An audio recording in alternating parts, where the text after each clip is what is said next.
I wanted to be an armed robber. I wanted to be a gunman. I wanted to be a killer. I wanted to be these things. When you got caught in the showers, you got caught in the showers, bruv. There weren't no panic buttons and no cameras saving you and screws coming to save you. One word would get you served up, smashed up, beaten up or shot there and then. No if, but, or maybe about it. There was no if, but, or maybe about Marv. For nothing. For my bird giving me the I'd jump out of the car and weigh a stranger in the street. Plunge them up, stab them, beat them, do all that sort of shit. I was nuts. I had a thing with breaking ribs. So when I get them on the floor, I'd stamp on them and break their ribs. Mac 10, Mac 11, an SMG, a couple of Glocks, a couple of hand grenades. It was alleged that we was there to kill everybody in the house.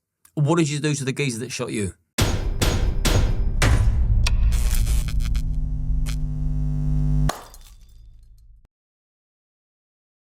Just a quick one. I want to thank our main sponsors, Bauer Security. They're a UK-based security firm that cover the entertainment, industrial, corporate and construction industries. I'm going to leave the links to their Instagram and their website below in the description so you can contact them direct. You can also find my own social media platforms down there too. And if you've got this far and you haven't yet liked and subscribed to the channel, can I ask that you do so? It takes 2 seconds, costs nothing, and it helps us improve the experience for the guests and for those at home watching. Thanks again. Your support is greatly appreciated, and I hope you enjoy this one. Marv, thanks for coming on. Come on. So I've just looked on your phone at the injuries from when someone tried murdering you. Yeah. Shot in the face, shot in the leg, shot down your cock, right through the eye of it, exploded your right bollock. That is, that's something to go through, to say the very least. I'm genuinely, sincerely interested in the whole journey. But how can a man live a life like that and then be where you are now, living off fruit and veg, no meat, fit as a fiddle? And I mean, are we all right to go right back to the start? Yeah, come on. So we get a better understanding of what moulded Marvin Herbert. And we always start with a childhood because that shit's important. Yeah. And I'd imagine that bit will be the toughest bit to get through, which I can totally relate to. So can we just go through what it was like growing up as Marvin Herbert? I made it to the top of the ladder because I fought against emasculation. And that was what made me who I was. Because my dad sort of traumatised us as a kid, and a family growing up, bad wife and bad kids and all that sort of stuff. I actually understand why my dad done that now. So I don't hate him as much as I used to, because if you've got a man that can see what's coming and he's trying to prevent it from happening, you can't hate him. And because when he died, I had to thank him for beating me to the point where nothing hurt.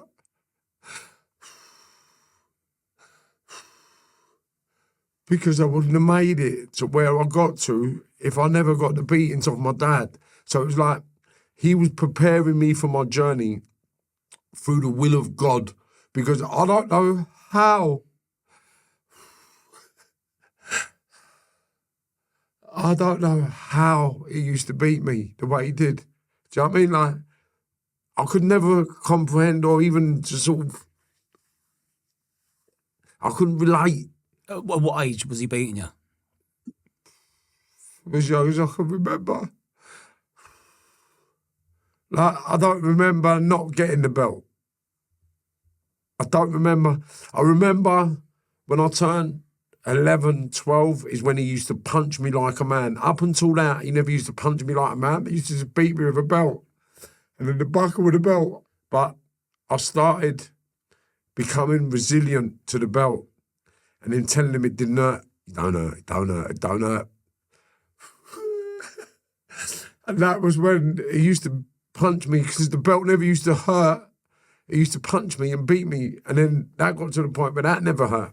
And then at 14 was when I pulled the bayonet out, put it to him and told him, if you touch me, I'm going to kill you. touch my mum again, I'm going to kill you.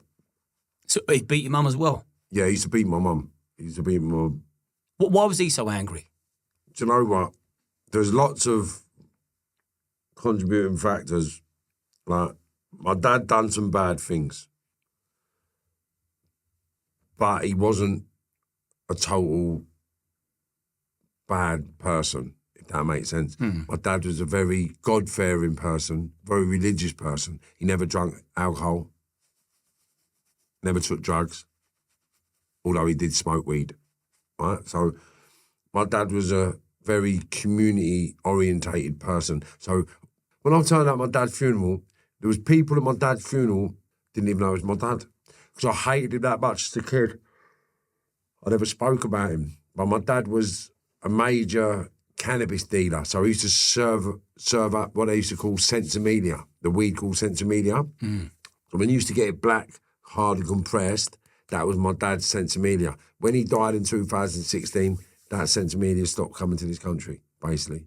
And when the funeral happened, people was at his funeral saying, I didn't know it was your dad, I didn't know it was your dad, I didn't know it was your dad. But the amount of people that was at my dad's funeral really showed me that he was a really well-liked person and well-loved, not just by older people, younger people. And there was people 60, 70, 80 years of age. Because I got brought up believing my dad didn't love me, listening to my mum and that, yeah. But at my dad's funeral, there was old age pensioners that I'd never even met that come up to me telling me my life story. And it just showed me that my dad did love me and that he wanted more for me, but I just exited him from my life because I believed my mum and I wanted to support my mum and protect my mum. Do you think your dad took tough love too far? Do you think the beatings was tough love or because he was just a maniac? But he wasn't a maniac though. And when I think about it, yeah, I was the only kid in the family that got beaten. It weren't like everybody else got battered. How many of you were there? 5. But my dad had 16, 17 kids. And the only other brother that I see get beaten was my older brother, Barry. But all my younger brothers and sisters and a couple of older brothers and sisters, I never ever see them get beaten. Why you? I think my dad's seeing me the real badness, because I was bad. Even as a kid? Yeah, like I was bad. I wanted to be bad.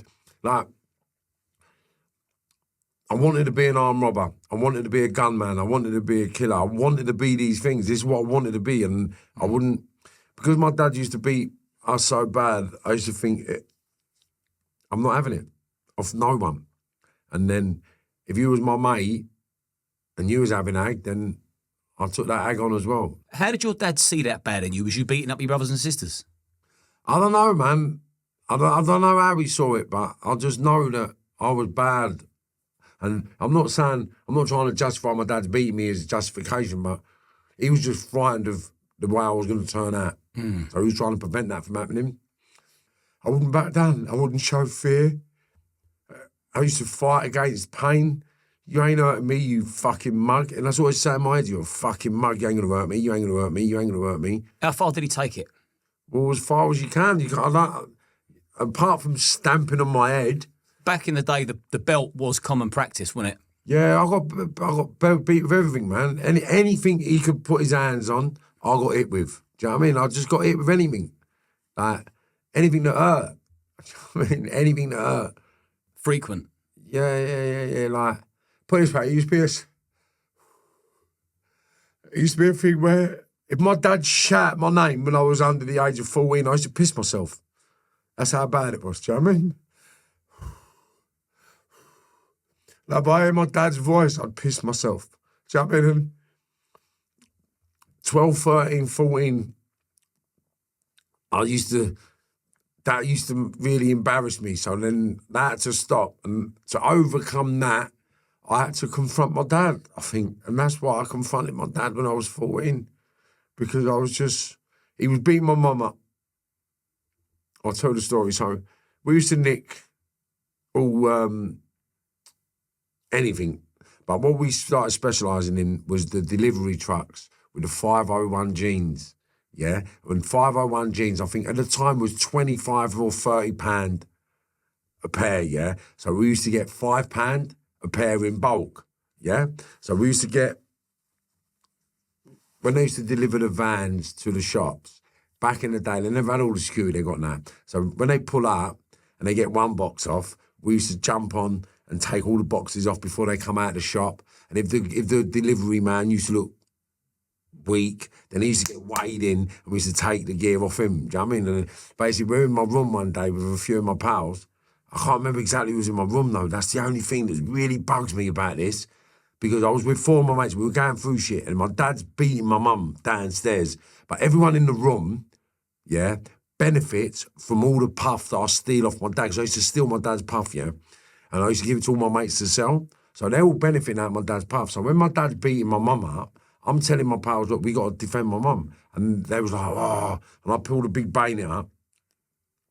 So he grabs that, and I've run down the stairs. We was in Ludham, in Abbey Road Estate. And as I've run down the stairs, I thought my 3 or 4 mates was right behind me with their weapons as well, the bats and another blade. And as I've run into the kitchen, I pushed the blade up into his neck and said, you better fucking get out of my ass, you mug. Get you out, don't ever touch my mum, blah, blah. I can't remember the exact words I said, but I'll just see the fear in his eyes. Do you know what I mean? I'll see his head go back and I thought, wow, I've got him here. I said, what are you doing, you fucking mug? And as I've turned him round like that, I've looked behind him. I've seen my mates on the stairs. And I thought, raw, I'm on my own. Wow, I've done him on my own. Come and get out my ass, you mug. Don't ever come back here. And that was the start of the mayhem. That day there, that was when I actually believed at that stage that I was a better man than my dad. And my dad was a wanker, and I made him fold. So that just gave me a full sense of security to go off into the criminal world, and then to solidify that act. What I'd done, my dad used to run a lot of the West Indian Bayesian community parties and dominoes and gambling houses and selling puff and things. There's little places my dad used to run and work with, right? So I've gone back to one of his houses, like one of these, it was like a snooker club in Church Road in Willesden. And above the snooker club was like a room where they used to play cards for money and stuff like that. So my dad used to go out to gamble. It used to be the gambling house. So my dad used to go out there and play cards and all that. So I've gone out there with a big 44.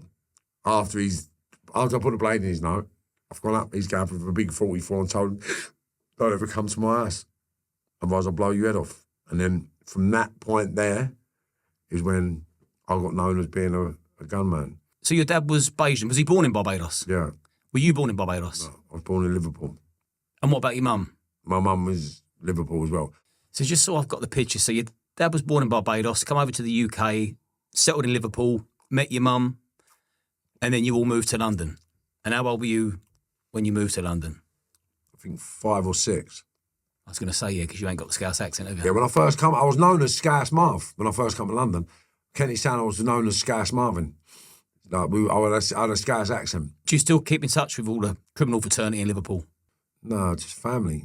Just family. But I'm not, see, the criminal fraternity have been told by me, yeah, that I'll still talk to everybody, but if you bring anything in my company that can get me nicked, I'll grass you up, mate. So don't bring nothing around me. I don't want to be involved in it. I don't want to commit crime. Don't bring any criminal shit to me. And you're open with Yeah, that? I don't give a fuck. I'm not a criminal, innit? So don't bring it to me. And I've told people, if you get involved in anything I'm doing and I find out you're crooked, I'm going to throw you under the bus myself. Apart from Puff, I'm a legal cannabis patient, yeah? And apart from that, Puff, yeah, I don't do nothing. And Puff is not illegal. Drugs are not illegal. It's the misuse of drugs which is illegal. Do you understand? So I don't break the law. I don't break the law no more. I don't break the laws. And there's a lot of people out there that are talking on these platforms like they've turned their life around, they're straight, and they're still breaking the law. Or they're still condoning people breaking the law. Do you know what I mean? Like, it's just madness. So unless it's weed, I want nothing to do with no one. Do you know what I mean? And that's it. So weed is my only vice. And it's a vice that's become legal. We've got it legal in so many territories, and we're trying to get it legal here in England. I believe it's legal here now because I've got a medical cannabis patient card, but you need to have a medical cannabis patient card before you can smoke it legally. So I'm legally allowed to smoke cannabis. Do you know what I'm saying? And I go through the processes to get it, and I carry it. And yeah, it's nice. It's nice. The voice is, I can function without it, but I can't not be violent without it. Oh, it calms you down? Yeah. Puts my limbic system asleep. Right, all right. Like, because I used to live in my limbic system. So I was very reactive. You could not say a fucking word to me back in my old life. You couldn't say a word. One word would get you served up, smashed up, beaten up, or shot there and then. No if, but, or maybe about it. There was no if, but, or maybe about Marv. No if, but, or maybe about Marv. I didn't give a fuck who you was, or how big you were, or how many of you there was. And anybody that knows me will tell you. Because I've confronted 5 people, 10 people, 20 people, 30 people, hundreds of people, even at football. I used to go football.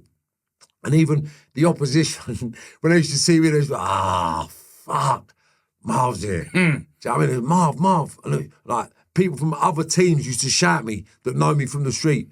Do you know what I mean? Marv, what's happening? I said, what's happening, mate? Have a chat. They used to just talk to me so it weren't no violence from my part. Because I never went football, ironically, for the violence. I got involved in it for the buzz, but I was at football for money. I was making money at football. I used to go robbing at football. I used to boot shops off and bureau de changes and just rob at football. Do you know what I'm saying? People used to go, I don't ever play football. I played as a defender just to hurt people, but I didn't really like football. I wasn't no good at football. So I'm saying I never liked the game, the sport. I'm not like cheering bollocks. I don't get it. I went to football because I see it as an avenue to sort of network and make money as a kid. And I was the only gooner, and I can say this now, that went to White Hart Lane, mate, on my own, Tottenham end, and bowled about talking about Arsenal. Facts. And I used to do it regularly. Go to Tottenham end, and walk about Tottenham and speak to the Tottenham supporters. And they all knew I was a gooner. Do you know what I mean? And I've done it because I'm a wanker. And that's how I used to look at things. So when you stuck it on your old man at knife point, was that, you said that was the turning point where you thought you was bigger than your old man? Thought I was badder. Was you violent before then? Yeah. I've been violent. What are you like at school? Violent at school? Yeah. Well, in primary school, I can tell you this one as well. Tony and John Drummond. Maybe this is why Tony's don't speak to me. Because I had a fight with these 2 kids. No, because I've been ringing him. And I know there's no malice in it, but he's a different kind of guy now. And I didn't think he'd hold feelings, but I've been ringing him for the last 6 months and he ain't contacted me. So maybe it's because I've gone public on the social media and said this story, because what happened was him and his brother was like little bullies in school. And I ended up having a fight with him and his brother.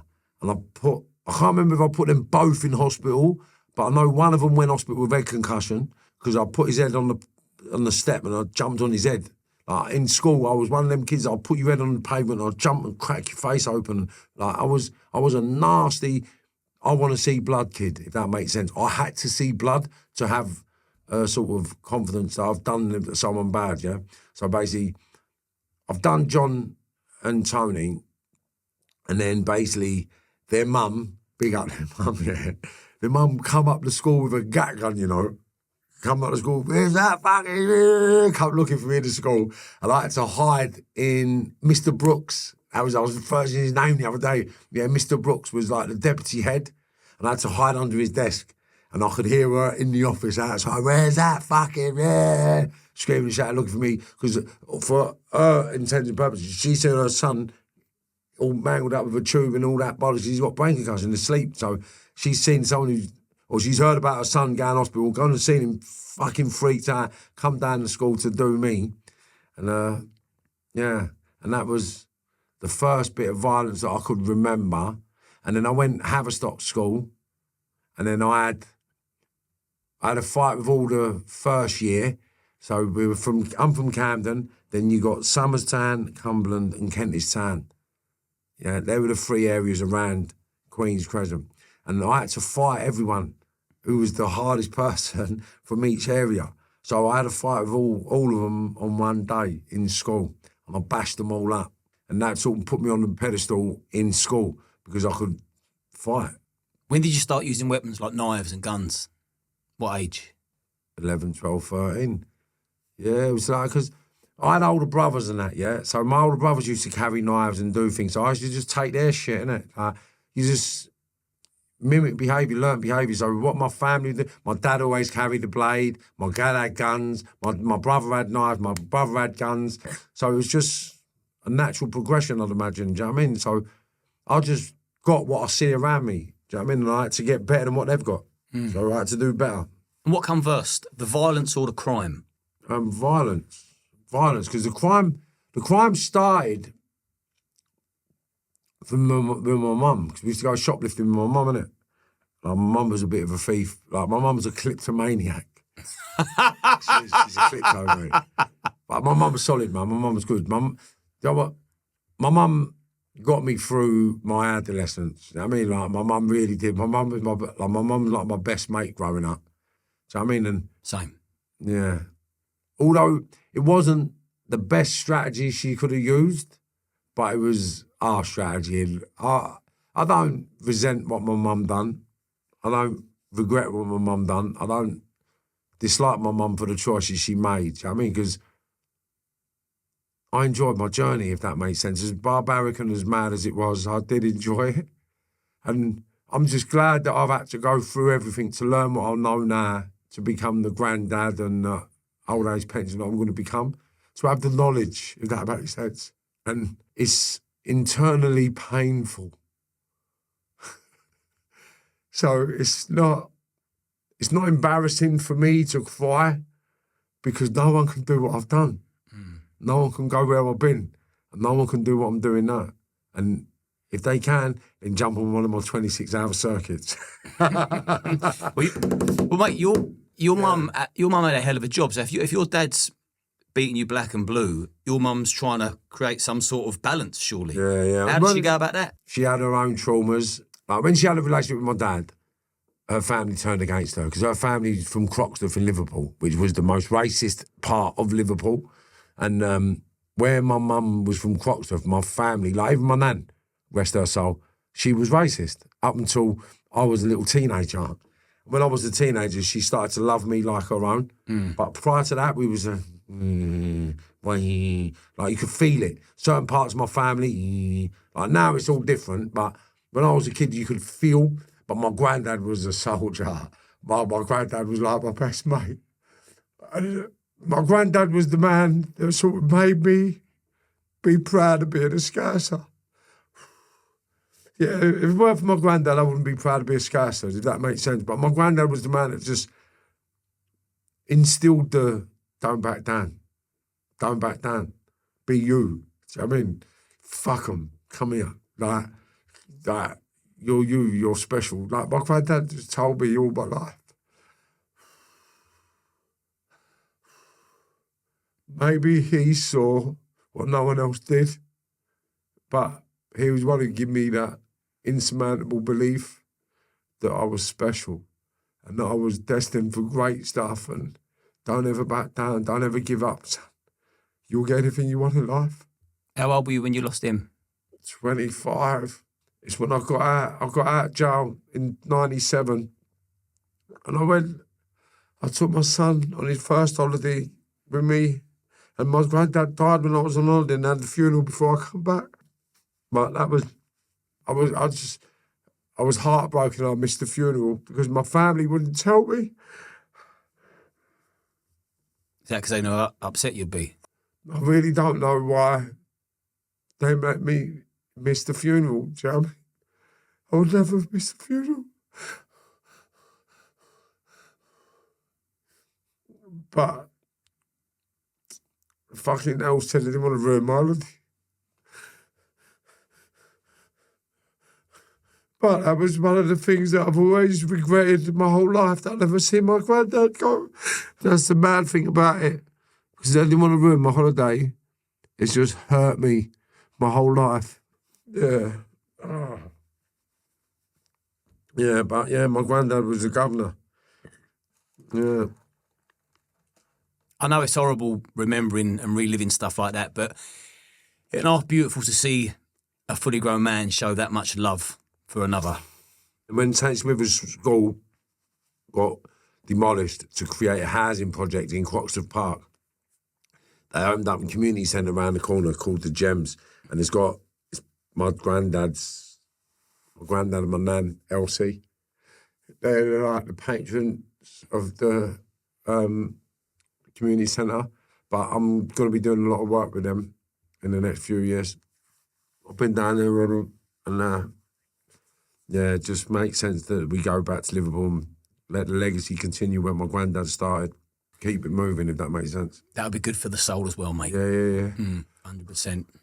So moving back to criminality, take a breather from... No, go on, just get straight into me, don't worry about me. From the horrible stuff. So what was the segue into crime for you?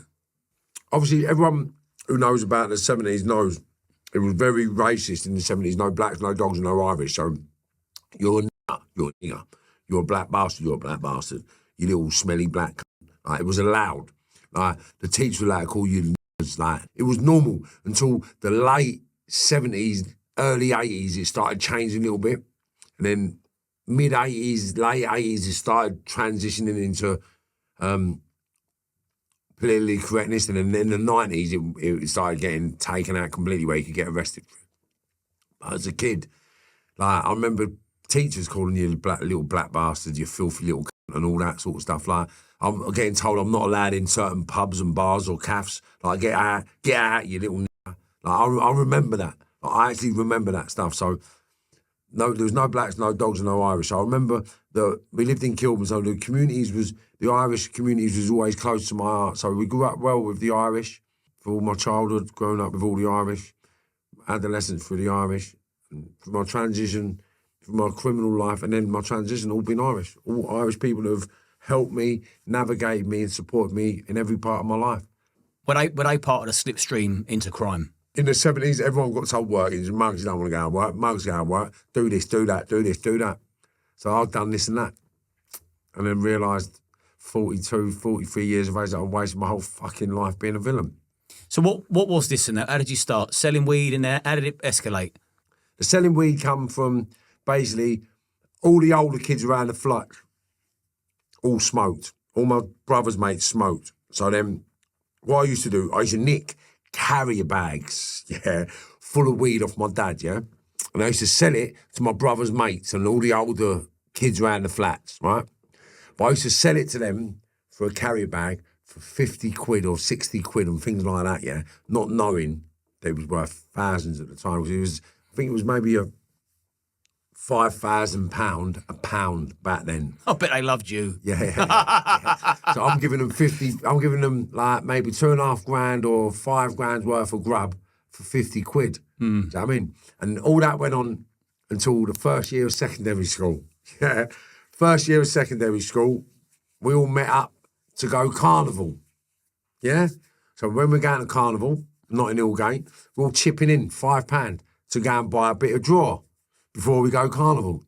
So someone's gone to Salami's, which was an old drug dealing den in Kilburn High Road, to buy us all a bit of puff. So when they've come out and give me my £5 bit of puff, I was like, the fuck's that? I was like, that's what you get for a fiver. I was like, are you joking? I was like, no. I was like, rah, I've been giving this shit away for free. And I realised at that point there what I could make from puff. And that's when I started making money from puff. And then puff, car stereos, and then burglary. That's my entry into crime. House burglary? Yeah, I've done a couple of them, didn't like them. I've done them, I got arrested for one, went away, come out and never done no more. Like, I couldn't live with the burgling other people's stuff, nicking other people's stuff to make me someone. Didn't make sense to me. I mean, we can beat around the bush. Burgling houses is fucking dog shit behaviour, isn't it? Me personally, pure and simple. I never felt comfortable doing it, because not only are you getting in people's houses and going through their shit, you're actually pretending to be successful on the back end of someone else's misery. And that's what I couldn't do it. No, terrible. So, I mean, like, in my head as a kid, I couldn't burgle your house and then come out and then say I'm special or I'm sensible. I never felt good doing it, so I never done burglaries. Never done them. But security vans, establishment, yeah, they went all day long. And jewellers. What's that, cash in transit vans? Yeah, that's what I started with in the 80s. Yeah, because anyone over the years I've known that moves weed about, there ain't really violence involved. When you progress to the white and the brown and all the other bits and pieces, then it goes hand in hand, doesn't it? You can't not be in that game and not be violent. But did you have to enforce any form of violence, even with the weed? There's no problem in weed unless you're selling bulks of it. So in my eyes, all villains are scumbags. Now, this is why I got out of it, right? Because, right, for argument's sake, so I'll just give you a quick drug dealers, right? So I hated drug dealers. Anyone who was a drug dealer was like my dad. So I hated you. So I never paid for drugs. No. I never paid for drugs. I'll knock you out and take your drugs. Yeah? If you're selling drugs and I'm in a nightclub and oh, you got any gear, mate? Yeah. Give me this, give me that. Bang. Fuck off, you mug. You ain't getting paid, you little mug. Piss off. And that's how I used to get my drugs. I used to go down King's Cross and knock the junkies out, get all their parts, get loads of. But I go with wads of 50s. Have you got any gear, mate? Pull a wad of 50s out, and then and then I'd knock them out and take the gear. But that got run to a hill. 88 it was, say 88 or 87. A load of them come out and smash my car up. They must have waited me, ready-eyed me, waited me to do it, and then come out and smash the car up. And then I went back to shoot one of them. And as I went to shoot the fella, old Bill see me and I got off, right? And then after that, I stopped knocking people out. 'Cause to me, it weren't worth getting nicked for shooting someone when they're a crackhead, smackhead. So I just stopped knocking them out. And then at the age of 17 is when I stopped smoking crack and heroin really publicly. Do you know what I mean? And then it was a thing where 17, 18, 19, I was doing armed robberies. So it was etiquette not to be a mug. So I can't lower my standards. So certain things stopped happening. So smoking crack, smoking heroin stopped when I became an armed robber. And then when I went to prison, first Cat A jail, Parkhurst, they was all on the smack. All the major villains was on smack. I couldn't believe it. People I'd worshipped in the world. Smackheads. I'm like, wow. What year was you in Parkhurst? 93, 94. 93, because Reg was in Parkhurst. I was in Mason with Reggie. Yeah, he's look. Now, I'm not speaking ill of the dead. I'm just talking about a generation people, right? Now, that generation of villains was all, can't even use a better word, they was all nonces. Like, I actually know someone they nonced. I actually know someone personally that they nonced. Reg or Ron? Reg, yeah. I know people that have nonced. Before they got banged up? Yeah. It's not a joke. Even when all them. Well, I don't think Ron even tried hiding it, did he? No. But what I'm saying to you is right. Even all the Lambriani people, all them people that talk about the craze, yeah, all them people that talk about the craze, they was all at it as well. All the craze firm, the craze firm, they was all at it. That's why they never spoke about it. They was all at it. How could you have it with two of the biggest prolific nonces in London and not know? How? Reggie was surrounded. Reggie was like the modern day Dominic Noonan. Do you know about Dominic Noonan? I do. Kev Lane was telling me about his antics. Listen, I've been around all them peoples where his brothers were spot on. His brothers, the rest of their souls were good people back in the day, yeah?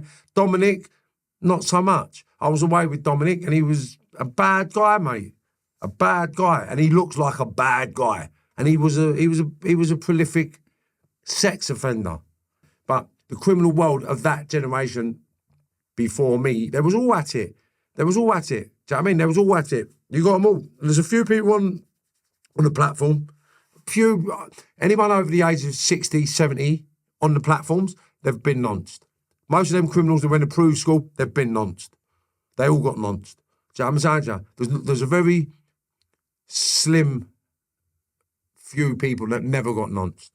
And the only way you never got nonced as a kid back then is if you was like me. A fucking headache that used to stab the care workers and the teachers and all that sort of stuff. Because anyone touched me, physically touch me, I used to attack them. No one could touch me. Couldn't touch me, fucking touch me, because it was the year of, hey, teacher, leave them kids alone. Dun, dun, dun. Remember Pink Floyd? The Wall, yeah. Yeah, there was lots of things about nonsense back then. So nonsense was very prolific back then, and everybody knew about getting sexually abused.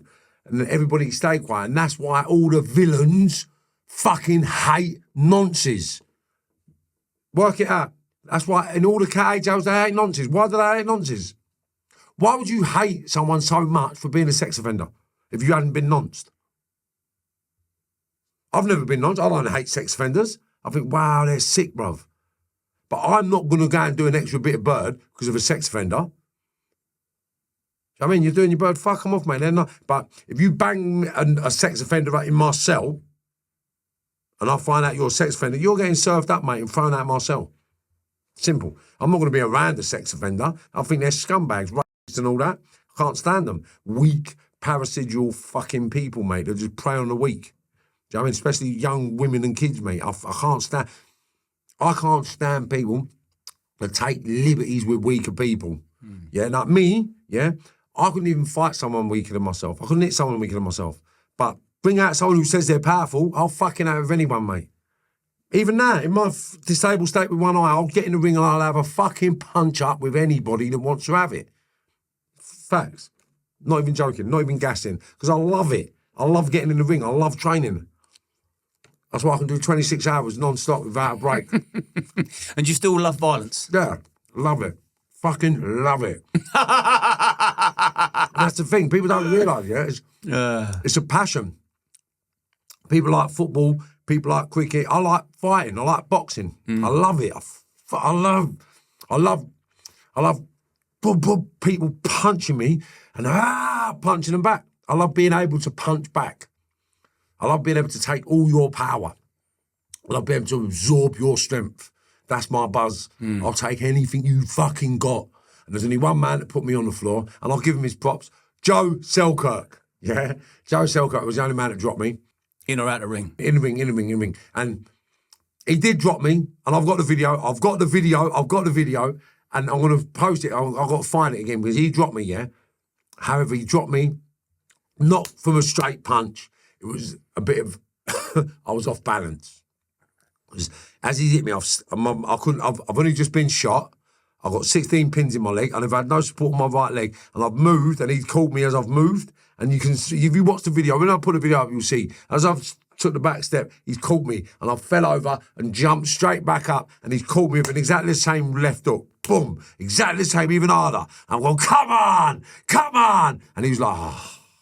Do you know what I mean? And we finished the round, and then that was it. But yeah, Joe Selkirk was the hardest punching man I've ever got in the ring with. And we used to have some tear-ups, mate. Some proper tear-ups for a whole year. And he became European champion off the back end of my sparring. Do you know what I mean? And then he retired because of his hands. Because he had so much surgery on his hands. So did you box as a young lad as well? I boxed all my whole life. And I couldn't box competitively because I was too... I couldn't lose. I couldn't lose. So I'm not one of them people that could lose in the ring. No. It's kicking off, mate. I'm going to headbutt you or bite you. I'm not losing. You're fucking mad, mate. So I couldn't compete. They wouldn't give me a card because I was nuts. So, yeah. Going back to the nonsense thing. Young offenders. Was that going on in there back in the day? I can't remember it going on in the young offenders. People too lively in there for that. Well, when I was brought up, it was very violent, like, and it was more violent than it is now because they never had all the cameras. When we was in jail, I never had all the cameras, mate.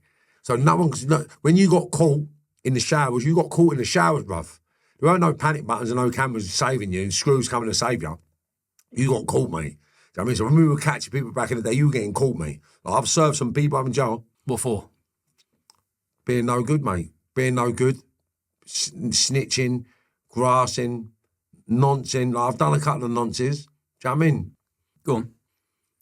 Everyone likes to hear about a nonce getting weighed in. Me, I'm the kind of guy that I don't do it for clout. Yeah. I just done it so that could feel. You horrible cunt. You horrible cunt. So I was the kind of guy that I'd smash their heads in. I had a thing with breaking ribs. So when I get them on the floor, I'd stamp on them and break their ribs. Just keep breaking their ribs, breaking their ribs, breaking their ribs, break their ribs. Because what I learned was breaking their ribs could punch in their lung. And once I punched their lung, they think they're going to die. But the last time that happened was 2002 in Pentonville. It weren't a thing for me to beat nonces up, but it was a thing for me to beat the wing bully up. So I love beating the wing bully up. So when I got onto a wing, if there was a bully on the wing, then me and him had it. And I usually done them. Do you know what I mean? I usually done that. But I did do them because I've never been done in prison. I've never been beaten up in prison. And I've got a record and everybody knows me from prisons. So, I mean, but I'll get to prisons and I was like the Santa Claus of prison because he's dead now, rest his soul. And my solicitor used to bring me in all the drugs, innit? Yeah, but I used to get up to 1 kilo of puff, like ounces of bran, all that sort of stuff. Like, it's nuts, ease, puff, money, everything. It was alleged that every jail I went to got shut down so they could search for firearms. So it was alleged that I was bringing guns into prison, knives into prison. Like, there's so much shit. I'm waiting to get all my freedom of information because I've been told stuff from police officers, prison officers. Like, when I was in Swellside, they had a fighter jet on standby because they believed I was funding terrorists. They had a fighter jet outside of prison because of my connections or relationships with all the Al-Qaeda and things like that. But to me, they're not Al-Qaeda. To me, they're just my African, Indian or Arabic pals that I've met, do things with, but they're connected to other people that connect to other people that connect to other people. And everybody's just tied with the same brush. As long as you're not establishment, then you're an enemy. You're a combatant. So everyone's a combatant to the British establishment of nonsense paedophilia. And that's what the English establishment is, nonsense paedophilia protection. And that's why nonces don't get big birds. That's why you got cancelled. Do you understand? That's why people attack you, not because of anything less, but the fact that you're exposing the nonsense community of this country. You know? And that's it. And who better to do it than yourself? Do you know what I'm saying? So no one can shut you down, but they'll cancel you. Because you can't be lying because of what you've done on your own journey, what you've done with your own people. You've done it. Do you understand? So what you've done, the government think, fuck me. You've done his own dad, mate. We're fucked. So they'll shut you down because they know that anything coming out of your mouth is the truth. So they can't have that because they're all nonsense. Hey, teacher, leave them kids alone. Dum, dum, dum. Do you understand? That's what it is. They're all nonsense. They're all nonsense. Nonsense is allowed because it's part of the demonic reality that we live amongst. Because a lot of people don't know we're coming into Easter. Do you know what Easter is? Go on. Well, Easter is when they get all the orphan children and all the children in care pregnant, right? So they can sacrifice the kids at Christmas. Imagine that. So Christmas is a sacrilegical sacrifice. That's what Christmas is. Because Christmas isn't the day Jesus was born. And that's a fact. He wasn't born Christmas. He was born in October. August or October. September, October, I should say. Not August, September, October. Jesus was born. Jesus. Jesus, his name is. I'm gonna have to stop myself from now going down that rabbit hole with you. Otherwise, the whole interview will just go in such a different direction. I want to bring it back to, you. Your life of crime. If you can document it from start to finish, your first jail sentence, your first stabbing, your first shooting. Right. So how did it all explode? It was all ego. I wanted it all. I wanted to be the baddest villain in London. Basically, when it started was I used to go shoplifting with my mum. And then basically I got caught shoplifting. On the way home, yeah, I believed I'm going to be sweet. We go shoplifting with my mum. My dad sells puff. My dad's a bad man. My dad smokes weed. My dad does this. My dad does that. When the police take me back to the house, my dad's going to say, "Get in, you little me." End of. That's what I believed. My dad fucking burnt my hands. Nah. He burnt my hands over the fire. What, over the stove? Yeah. Like, when I got home, right, so I got in, door said to me home, hello, sir, yeah, we found your son, he'd been shoplifting, blah, blah, blah. My dad battered me in front of the store detectives to the point where they've asked him to leave me alone, don't be too hard. And then when they fucked off, he battered me, went into the kitchen, put the gas stove on, just burnt my right hand, mate. Burnt it, mate. And to the point where I was screaming at him, why? And then he beat me with a belt. And that was it. That was the day I decided to become a criminal. I was 8 years of age, 9 years of age. And I'd done everything I could to be the baddest criminal on the planet. And if anybody that I knew was getting bullied by anyone, I didn't give a fuck who it was, I can't fight their battles. And that's what I got known for, fighting people's battles, taking people's problems on board. And that was what I got known for. So, and that's what I got used for and manipulated for. Because everyone got told, I would never do anybody for money. You couldn't pay me to go and do someone. I'd be like, what? Go and fucking do it yourself, you mug.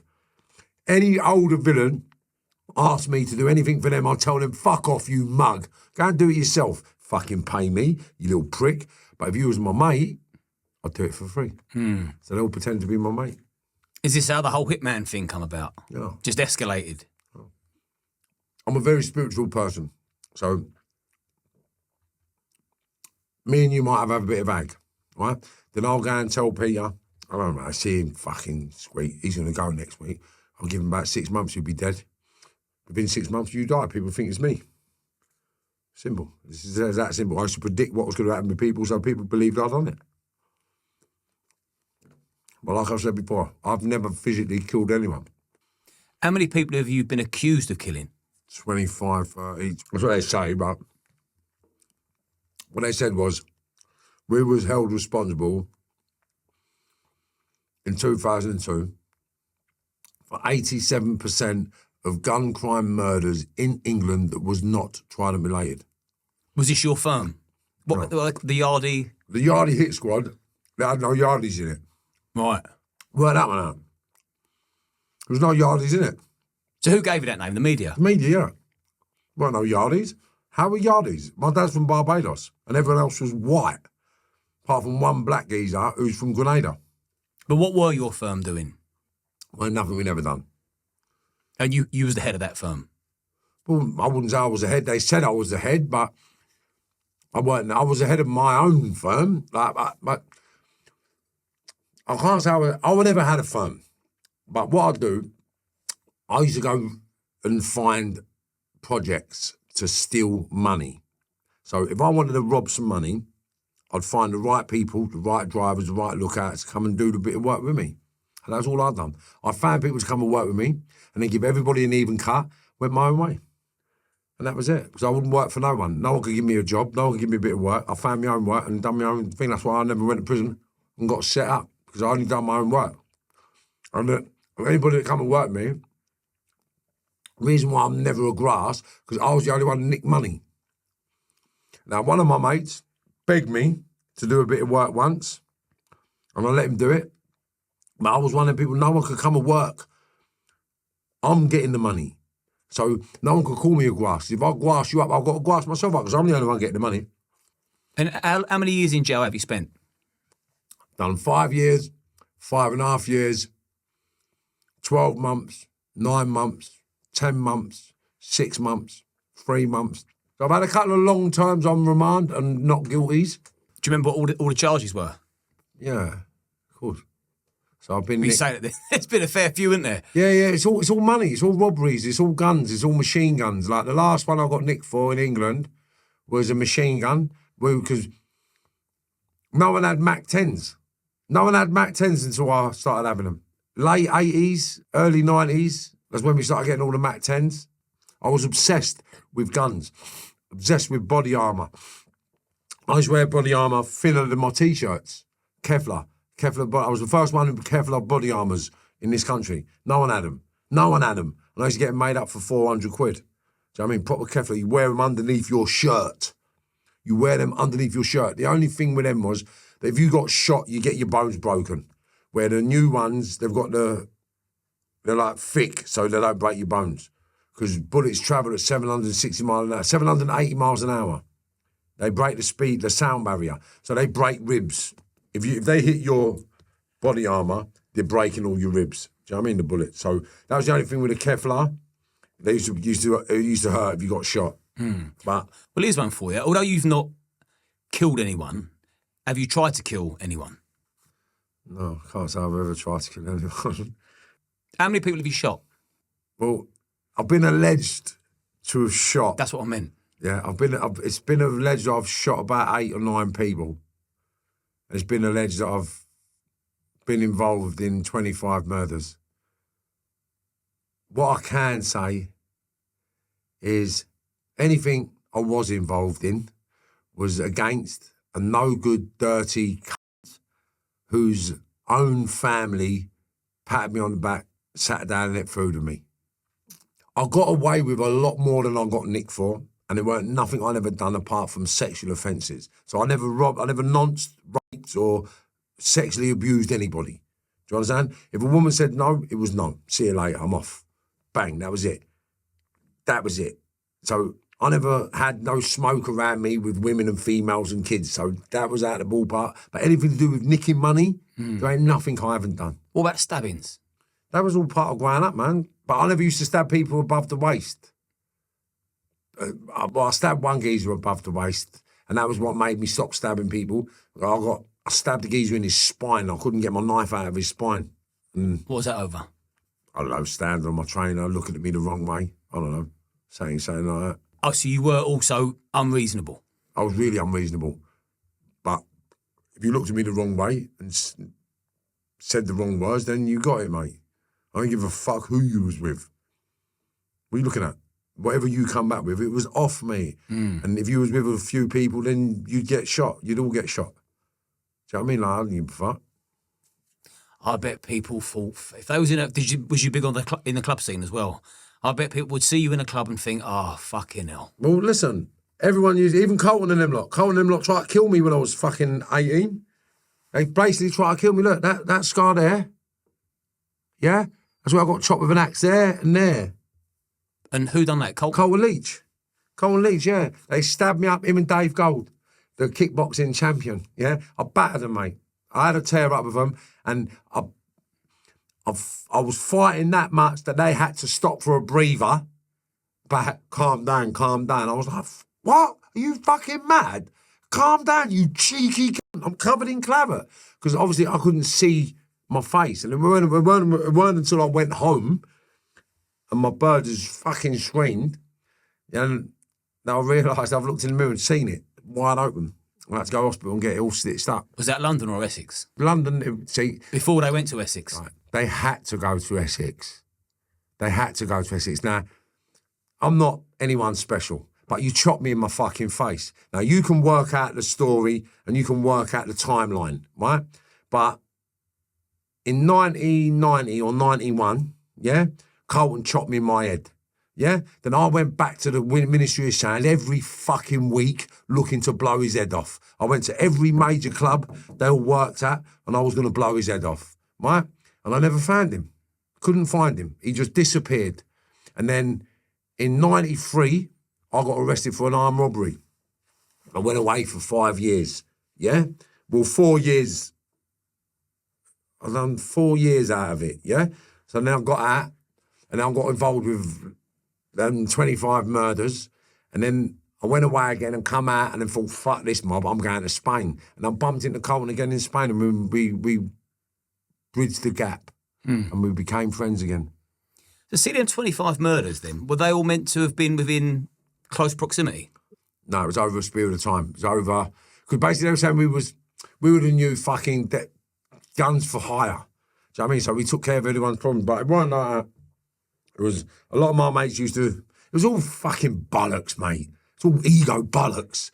And most people that got killed weren't getting killed for nothing, but same reason I got shot. I got shot to get moved away because I changed the different pricing systems in drugs and people didn't want to pay the different pricing.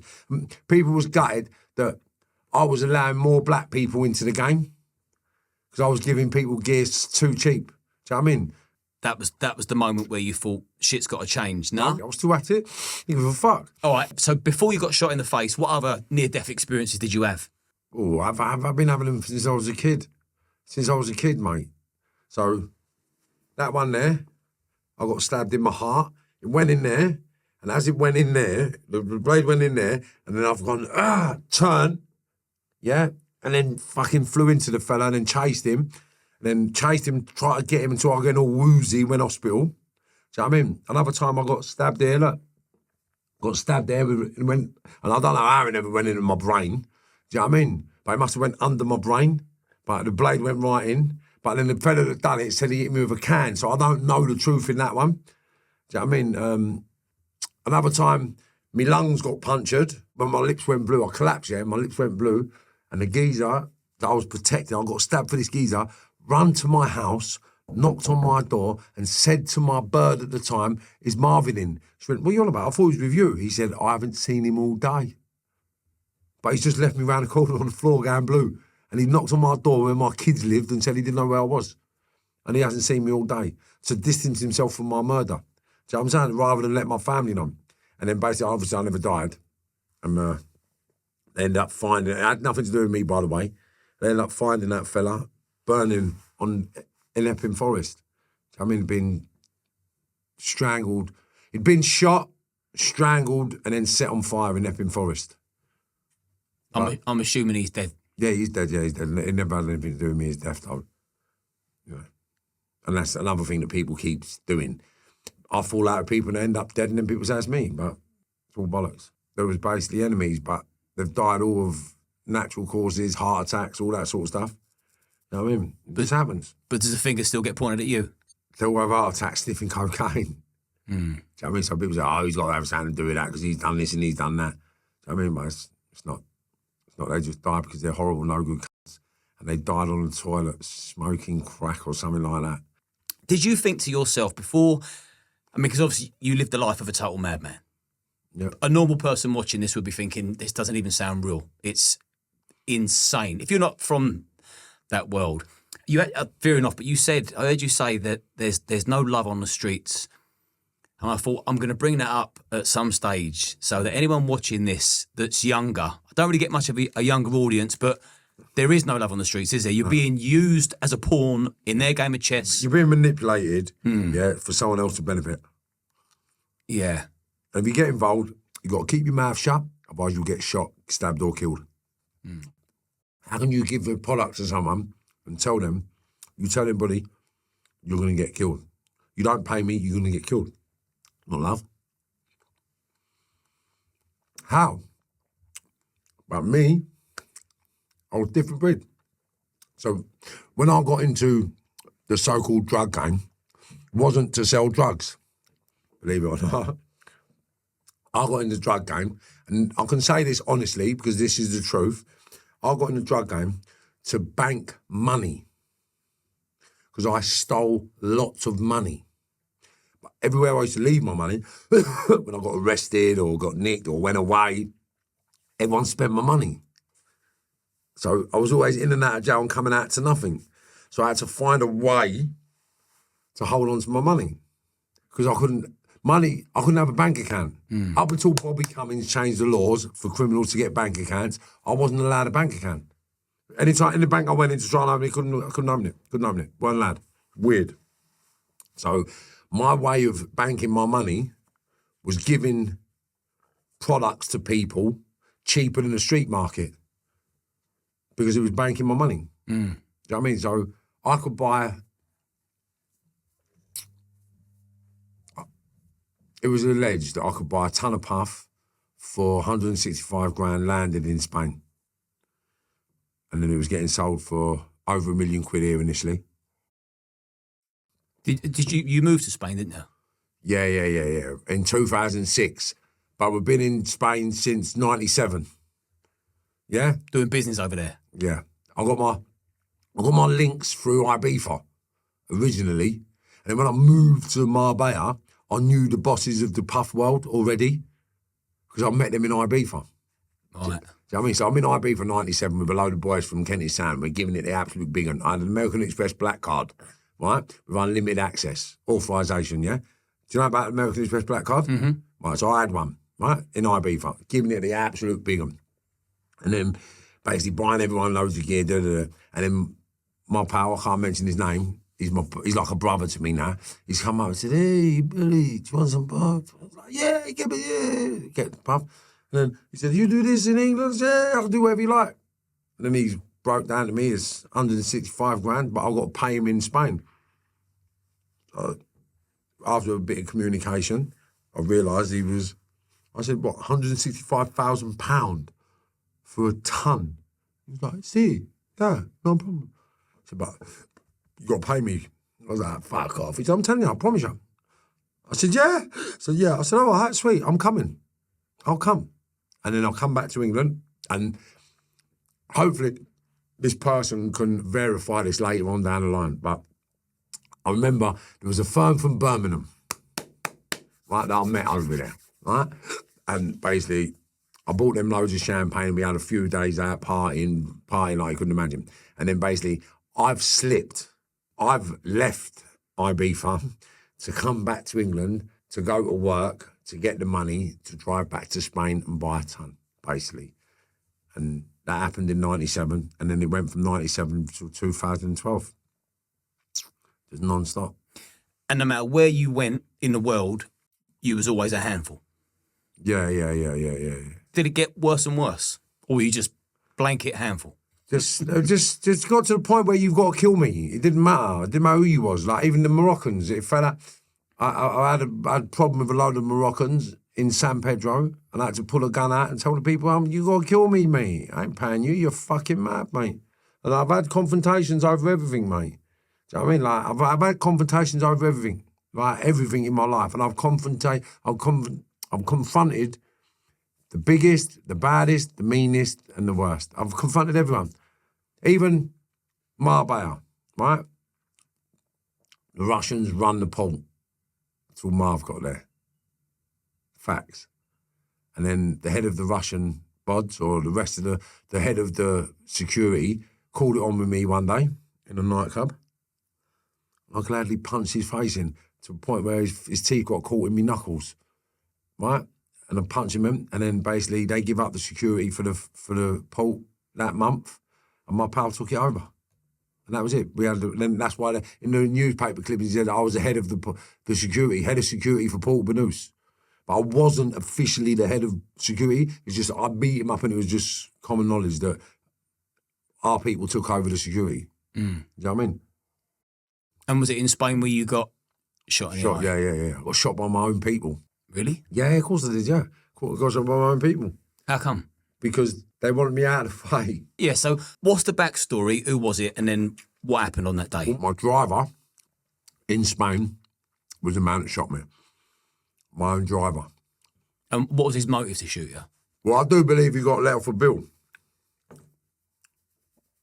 Because I've found out since coming back to England, and it come out of the horse's mouth who he owed the money to and exactly how much he was owed. Yeah.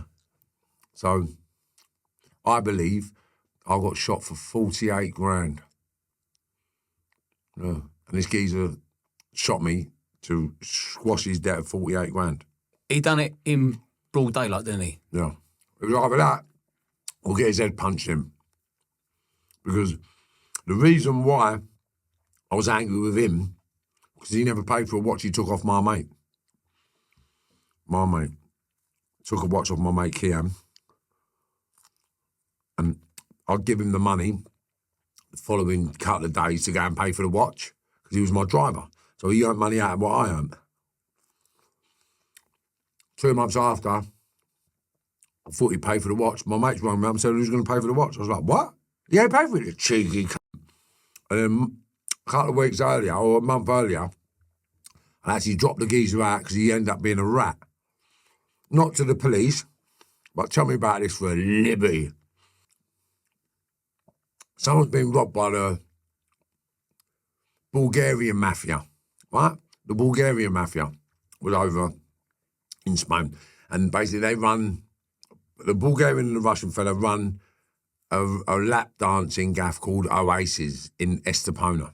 And they rented a villa in Estepona off my mate, but never paid the rent for the villa. So the villa got taken into receivership and it was getting taken back from the banks, yeah? So the person that owned the villa asked me if I could get the people out of the villa.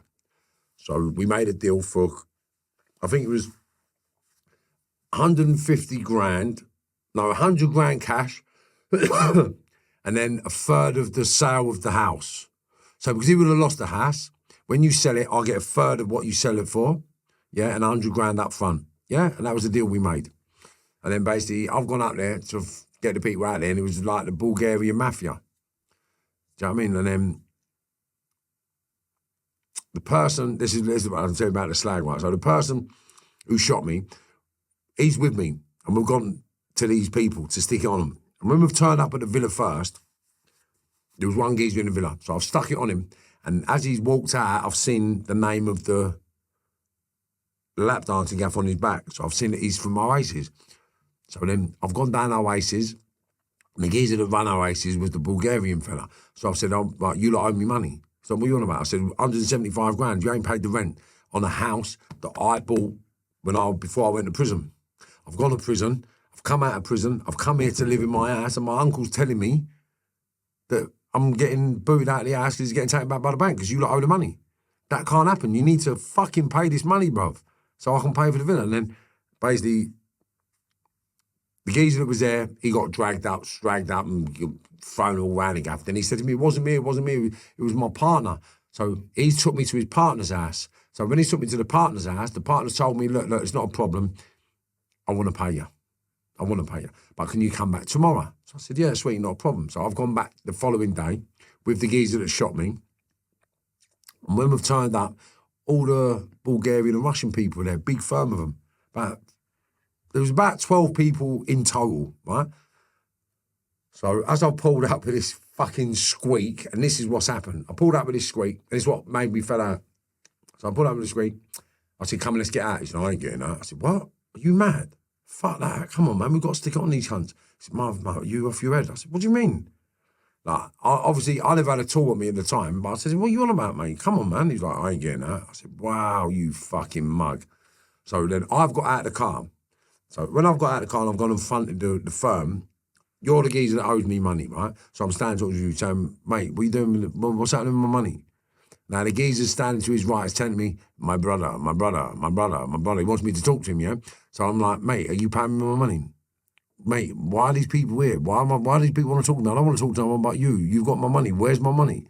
My brother. And then all I've heard him say is, we can go the easy way or the hard way. So with that, I've sort of switched on him, put my hand down the back of my trousers as if I had a gun. I went, what? Easy way or hard way? I'm going to ask you one fucking question then, mate. Am I going to get paid? Yes or no? And he just went, looked me up and down and went, you take hashish? I said, yeah, I'll take hashish. He said, then you can get paid. I said, sweet, no problem. When? He said, come back tomorrow. So I've gone back the following day. Anyway, pause that there for a minute. The reason why this, yeah, he's in the car, right?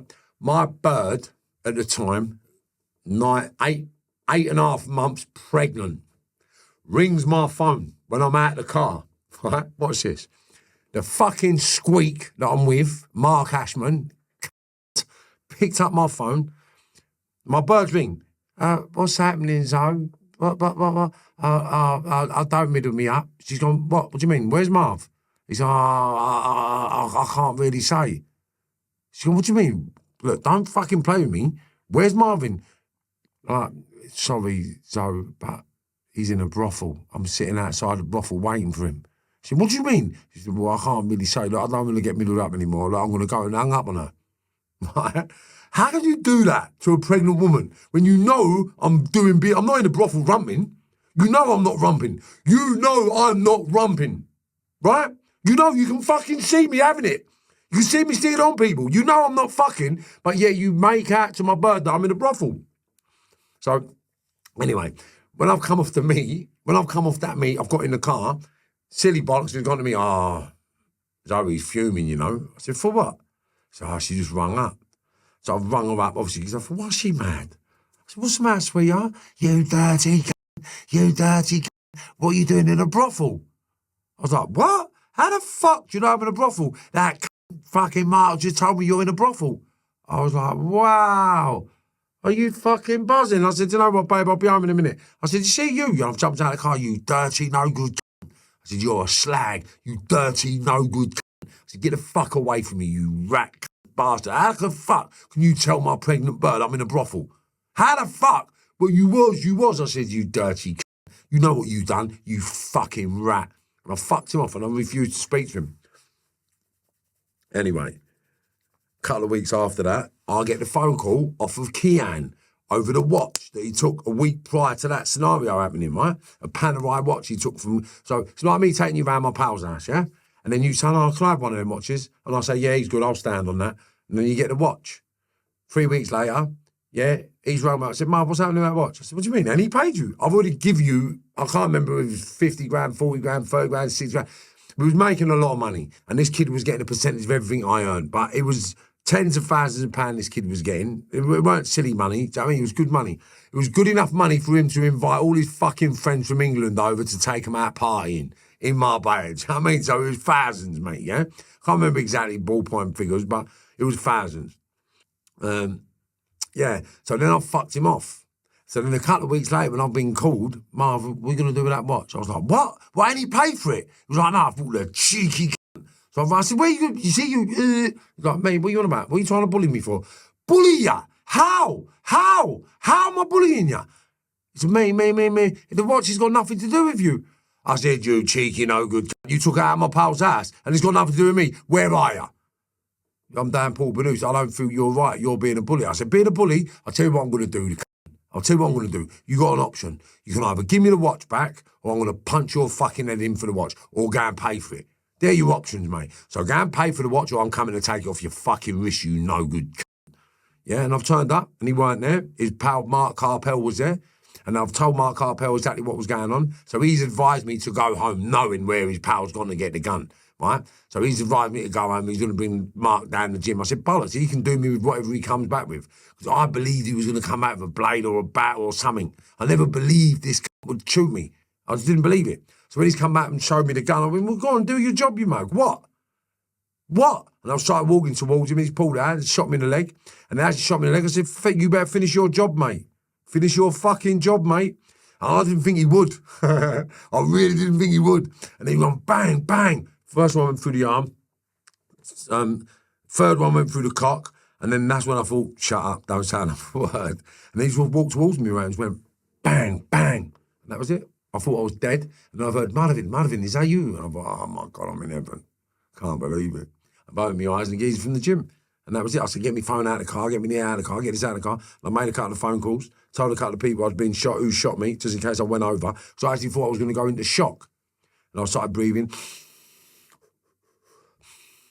Ambulance come, took me to hospital, and I woke up, I was sweetening up. And that was it. I was sweetening up. I mean, you say sweetening up, but you lost your eye, you got a load of metal in your legs. Did he blow one of your bollocks off? Yeah. I mean, your version of sweetening up compared to mine is very different.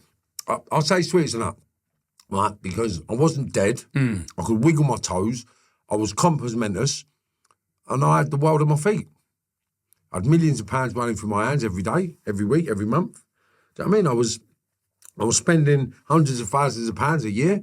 Your mental attitude is pretty fucking phenomenal, because there's people out there that moan if they've had to work half-hour overtime. You're laying in hospital with your eye missing, fucking been shot in the cock, your legs in bits, and you think you're all right. Watch this.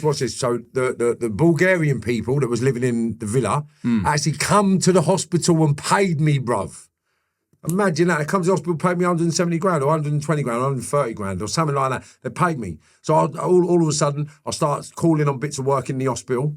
So I mean, I had people working in the hospital, like I had people in England, from England, in the hospital with me. I had people that I've known with me in the hospital. They was all doing all the running about. It's all buzzing, man. It's all grafting. It's all a couple of 100 grand in the hospital here, there and everywhere. So, I mean, there's money around us, mate. How did it affect you mentally, though, long term? Sweet.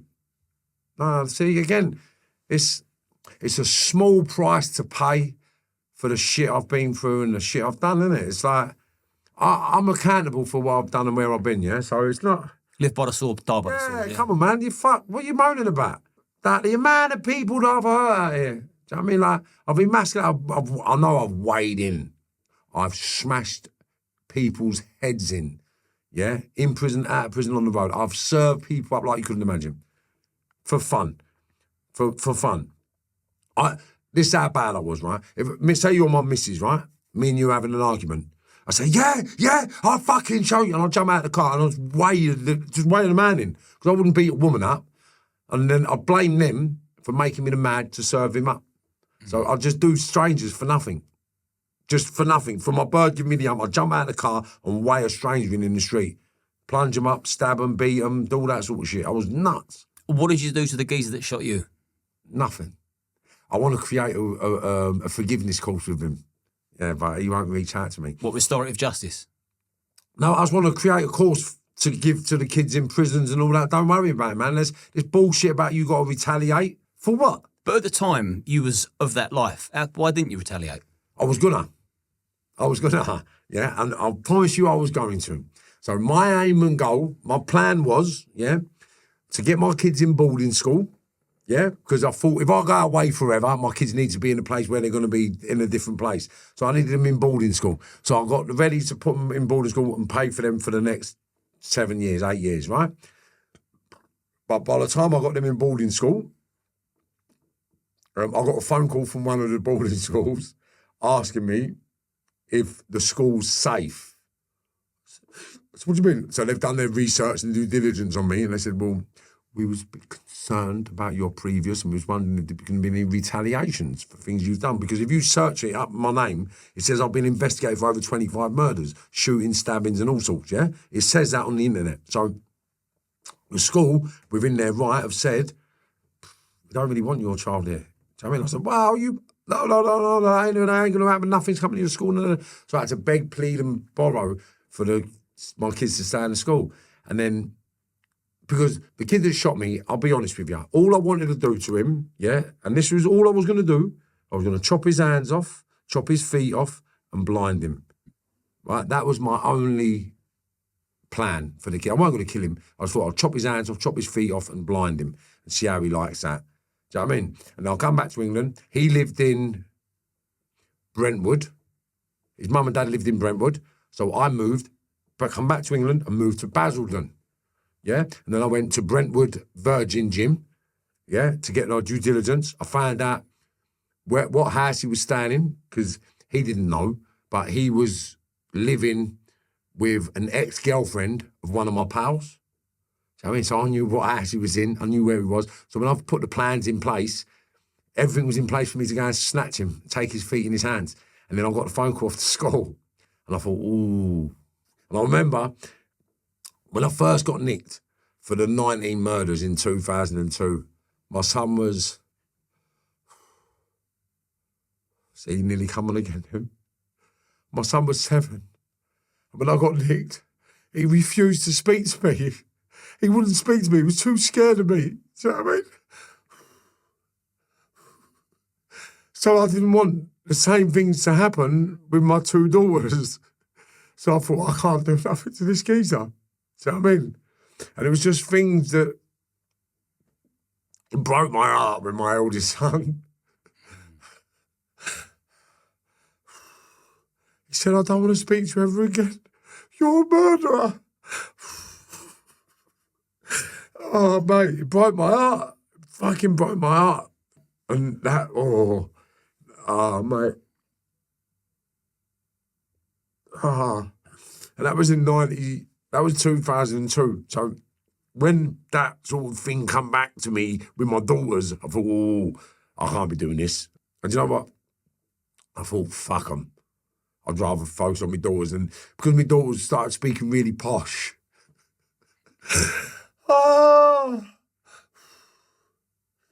I just thought, I've got to change. When you got nicked for the 19 murders, what happened? Did you get raided 5 a.m, gunpoint? Was it armed response? How did you get nicked for it? And then how did you feel when they're telling you what you're getting nicked for? No, we got nicked. it was alleged that basically a firm of people killed one of my mates, yeah? And then on the night of his funeral, the opposition was in a house celebrating his death. And we were found outside the same address with a Mac-10 machine gun, earpieces, all that sort of stuff, other firearms.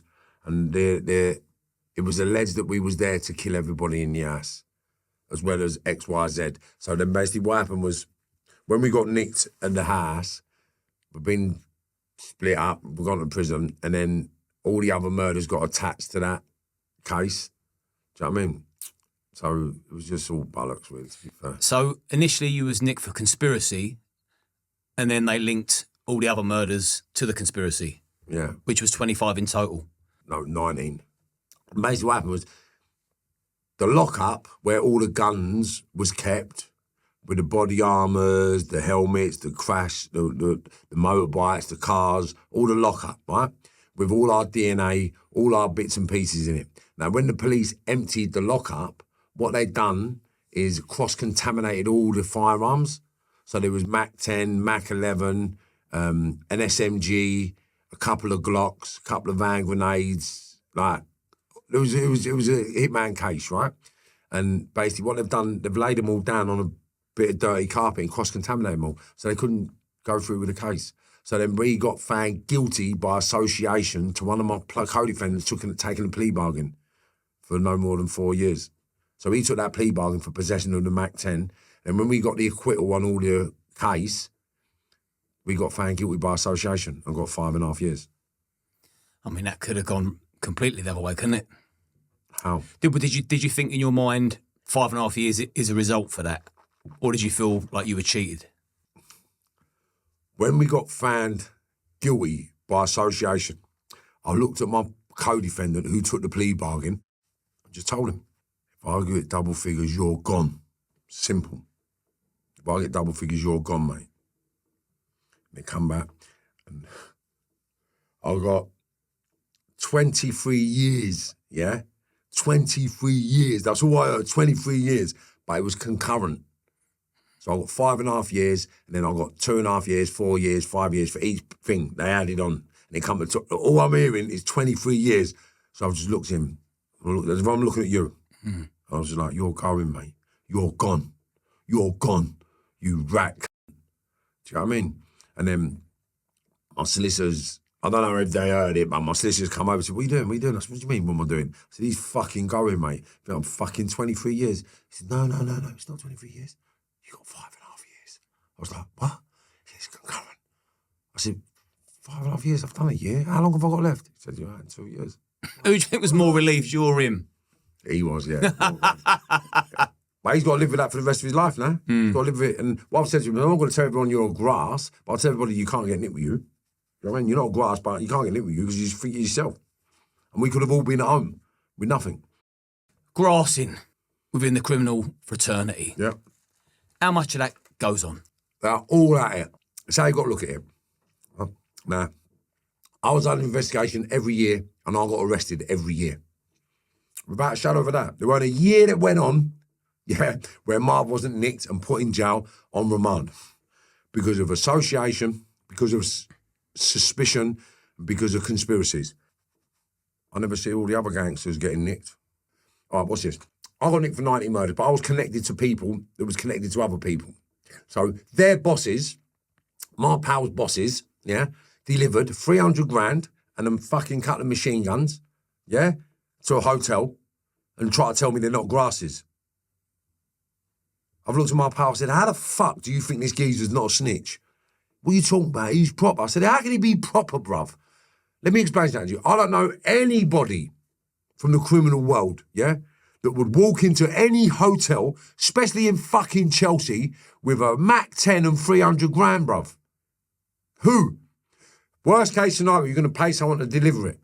If you're a boss, you're going to pay someone to deliver that. You are not picking a fucking holdall up and a Mac-10 and delivering it to a hotel.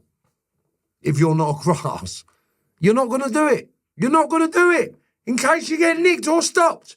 You're fucked. 300 grand and a brand new Mac 10. Yeah?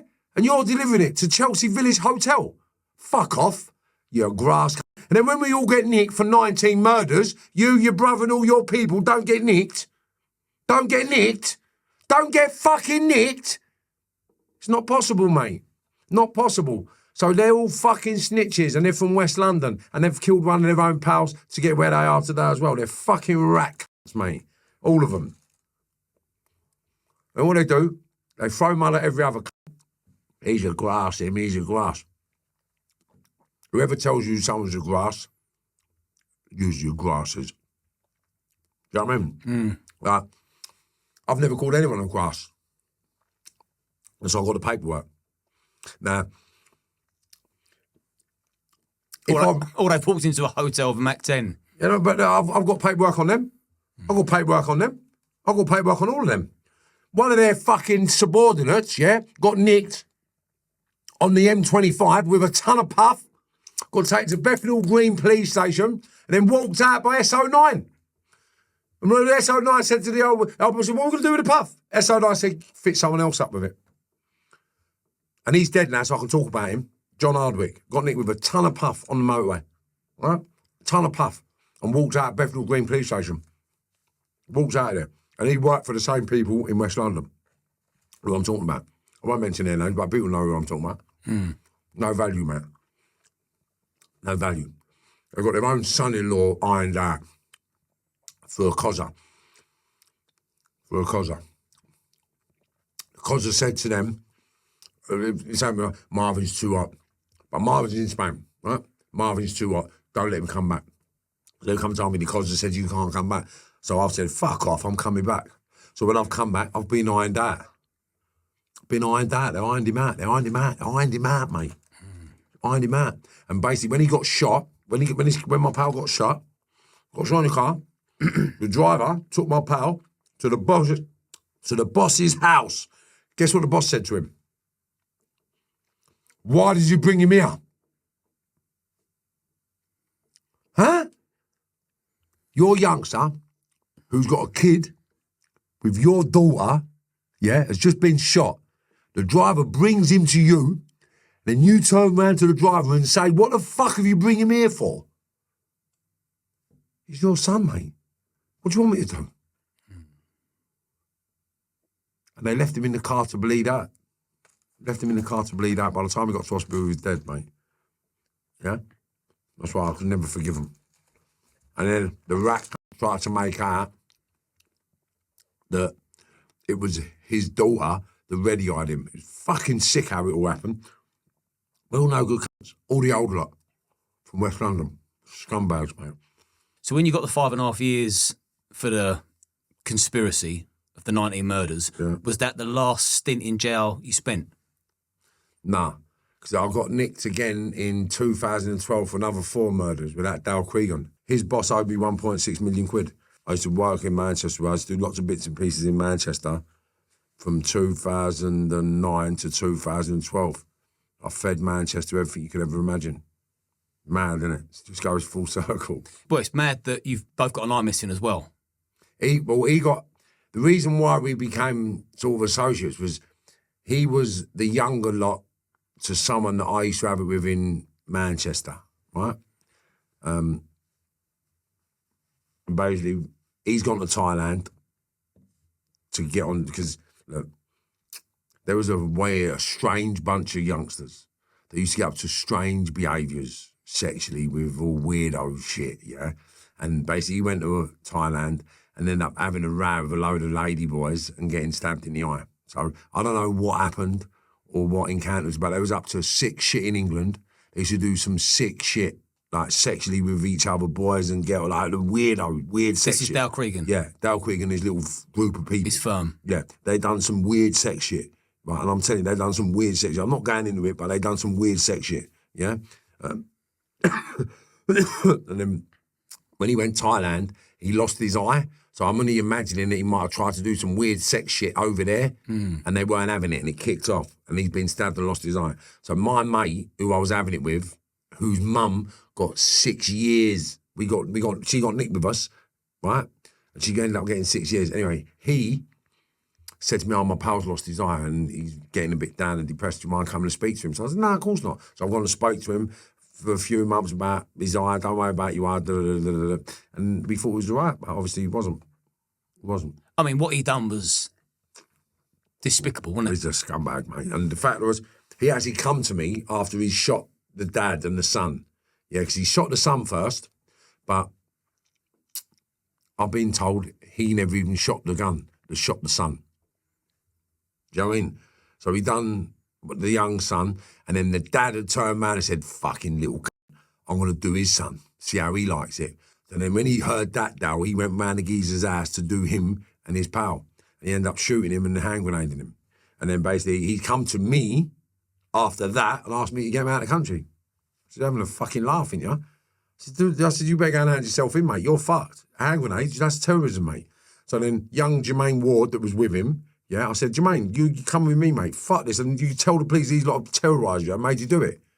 Do you know what I mean? Made you drive for them. And then they've all tried to grass off Jermaine, even though they know they were never getting out of jail. So that Dale Cregan, he killed the son and the dad. Yeah. Then he called the police. Yeah, but he called the police to lure him in and then top them as well, didn't he? Yeah, because they wouldn't give him his son back. They took his son off his baby mum for protection. Do you know what I mean? That's going to be because he's killed gangsters, isn't it? So they've got to protect the kids. So they took the kids off the mum because of the fear of the retaliation. And then he's rang a mum and said, better drop my son back at his mum's, mate. Otherwise I'm going to kill cut you lot. And they never dropped his son back, so he killed him. Absolute scumbag. And then he come to me to get him out of the country. So I can't get you out of the country, mate. So how long after Dale Cregan had murdered all them people did he come to you? Straight away. Straight away told him to get me out of the country. The minute he killed the dad. He turned up at my cousin's house in Liverpool looking for me. And then I went and met him in Dover. And this is the one thing that got me off it, right? So what were you actually arrested for? Conspiracy to murder initially. And then they dropped the conspiracy to murder to assisting an offender. So they extradited me from Spain for 4 murders. But they misled the Spanish authorities. Because if they'd have told the Spanish authorities what they was actually nicking me for, they wouldn't have extradited me. So they lied to the police and said that I would have been there under investigation for 4 murders, 2 being police officers. So the police officers thought, scumbag, we'll extradite him. And they extradited me. And then when I got back to England, they charged me with assisting an offender, which owed 10 years. Was that because of the call records? What do you mean? They checked his phone, see that he's called you. No. He stole a phone from my pal's house when I told him to come and meet me in Dover. Right? I said, come and meet me and have a word, but I'm going to be in this place. So he's met me, asked me to get him out of the country. I said, I can't do it. And as he's leaving the house, he nicked the phone. And he'd been using the phone. And then he went and handed himself in the police station with that phone. Imagine that. And when he's handed himself in the police station with that phone, they've checked the phone, seen where the phone was, the credit was applied, gone back to the phone shop, what the CCTV and got a picture of the person buying the credit, and it was my mate's dad. So they've gone and nicked my mate, who's never been arrested for anything in his whole entire life. They nicked him and his son. So I mean, banged them up for murder. Never had nothing to do with it. And then basically come to me in Spain and nicked me. And they told me that Sam and his dad had been nicked, so I come back to England. When I come back to England, that's when they charged me. Did you get put on remand? Based on what I told them, they come back a month later and nick me in Spain and bang me up in Spain. All the Spanish police banged me up in Spain. And then I got extradited from Spain. Went to Madrid first for a couple of months and then come back to England. And how long did you spend in jail over here for that? A year on remand. A year on remand, yeah. And how did the Screws treat you in there, thinking that you were part of 2 police officers getting killed? There was a little bit of conflict, but I've got a different prison record. So they know not to fuck with me in prison. Screws know they can't fuck with me in prison. And anyone that was in strange ways with me at the time would tell you the same thing. Screws couldn't tell me nothing. Screws can't tell me nothing nowhere because you got to come to prison every day. Yeah, so you fuck with me, I'm going to get you done. I'll get you done, mate. Don't worry about that. Yeah, I'll get you done. I'll get you done outside, mate. I'll get people to come to your house. That's the kind of person I was. So it's been proven that I've actually orchestrated people go into screws' houses, like smashing screws' cars up, turn up at screws' houses, knocking on screws' doors. Do you know what I mean? There's even one guy that let shots off of the screws coming out of a prison. Do you know what I mean? One day. So I'm saying so. So there's. I never played games, man, when I was a criminal. Do you know what I mean? It was in or out, mate, and I was in 100%. So everyone was a target. And did it make it to court? What? The Dale Cregan thing? I got not guilty. I'm thinking in my head, you've been in FA or they insufficient evidence, but actually... No, I got nicked. I went away. We was on trial. We got a hung jury the first trial. Got a hung jury for the first year. And then when we went back, it came out, because this is what came out in the second trial, right? In the second trial, it came out that Dale Cregan, because they're trying to say that Dale Cregan was in Dover, the back end of nowhere, only to see me. They've got no other reason to be there.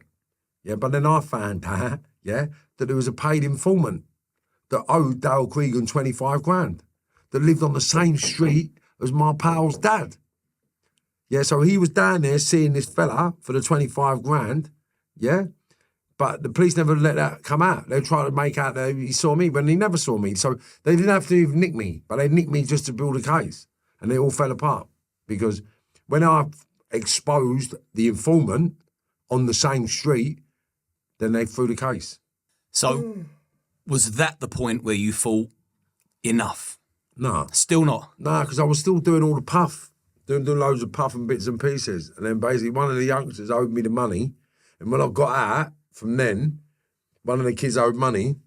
And that was what turned it. Because I was going to do the kid that was connected to my son. Right, that's it. And that was what made me turn my life around, that bit there. That was when I thought, wow, I'm not doing this no more. We're fucking killing kids, mate. I can't be known for killing kids. Was there like that eureka moment that you can remember where you thought, that's me out? No, because look, I got involved in crime to help people that was getting emasculated, getting bullied, getting robbed. That's what I got involved for. To help people like that. Like a patron saint of lost souls in the criminal fraternity. That's another way of looking at me. Do you know what I mean? It was mad. And I did. That's all I've done. Fight everyone else's battles for them. Do you know what I mean? Because I hated the mugs at the top. I hated them. I was, why are you working for that mug? What's the matter with you? He's a fucking mug, mate. Fat, greedy c***. Look at him. And it used to piss me off that they all work for these fucking low-life c***s that are giving them nothing. Giving them nothing. Like, giving them a kilo of cocaine for 30 grand when they can sell it for 31 grand or 32 grand. Yeah? But if they get nicked, they're going to get 6 or 8 years. Yeah? When the governors are paying 7 grand for them. How the fuck you earning 27, 23 grand out of me? I just thought, well, I'm going to get it all myself. Do you think there's a lot of lost young lads that turn to crime because they're looking to be loved by stronger men? I say that was the case in the 80s and 90s.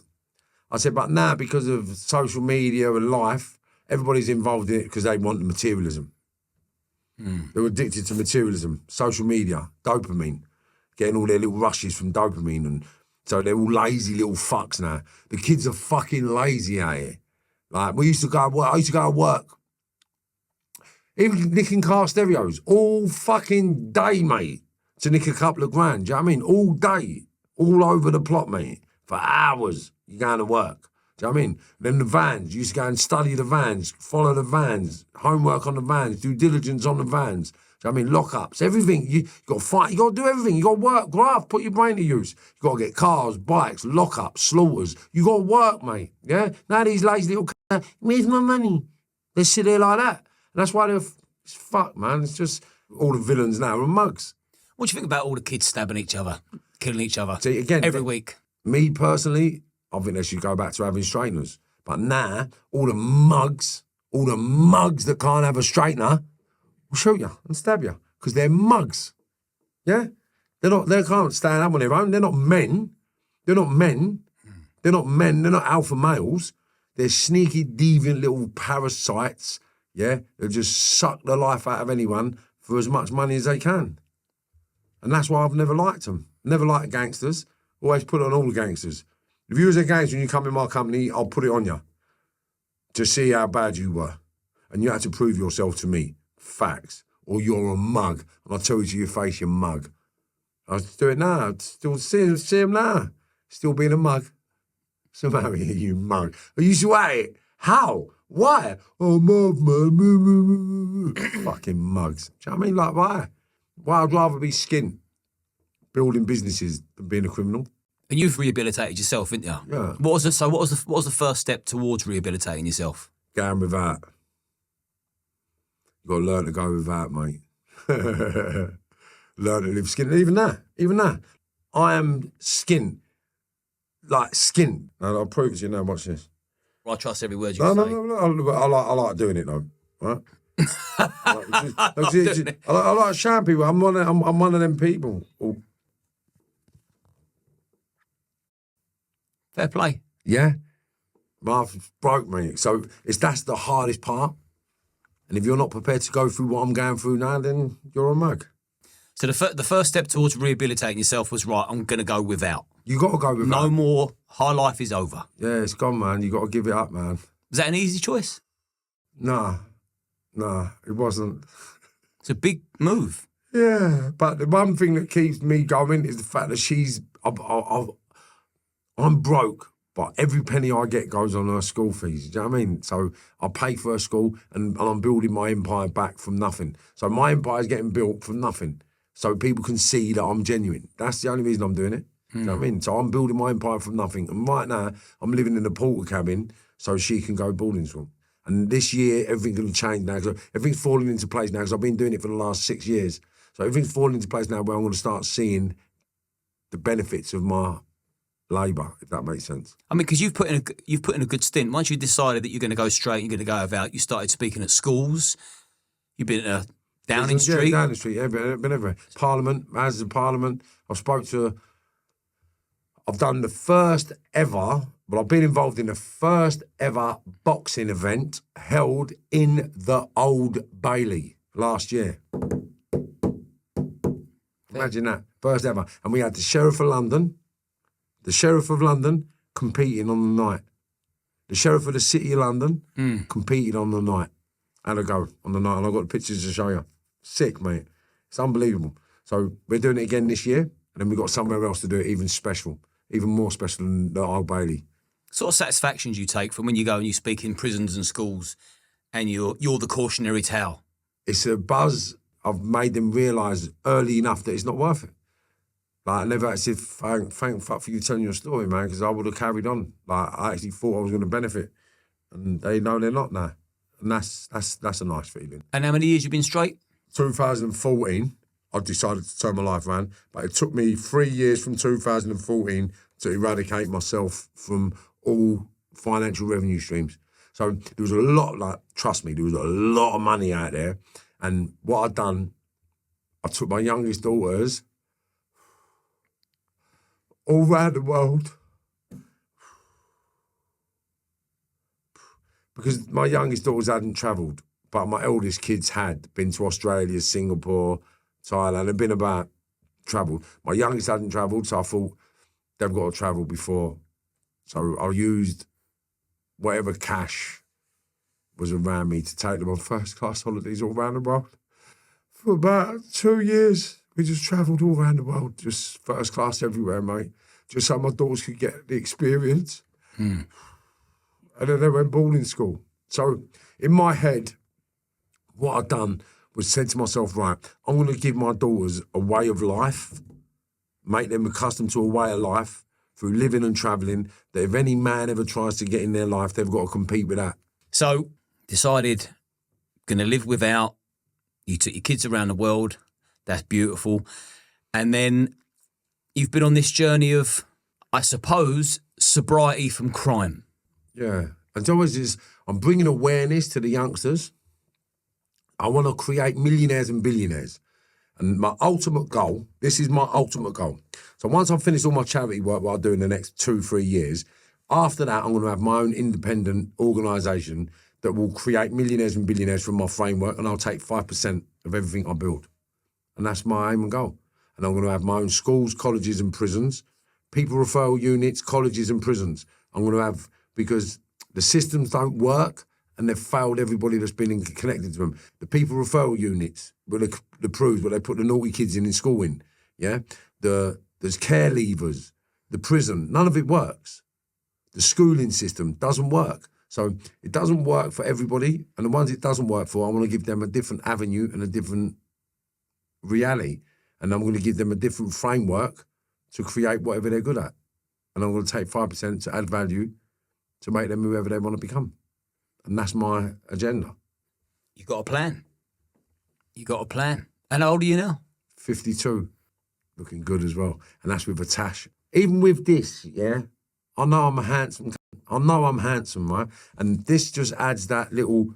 Bit of character. Yeah, because when I first got shot, I was a little bit aware, like self-conscious, that I'll never look right. So I said to my pal, man, I feel funny, you know, what do I look like? He said, wow. He said, are you fucking buzzing? He said, I'll tell you something for free. He said, you look better than the baddie on James Bond. I thought I could live with that. Yeah? Yeah, baddie on James. He said, yeah, mate, I'm telling you, you look like a baddie on James Bond. I said, sweet, that'll do me. Do you know what I mean? So I was just happy with the way I looked. Do you prefer it out?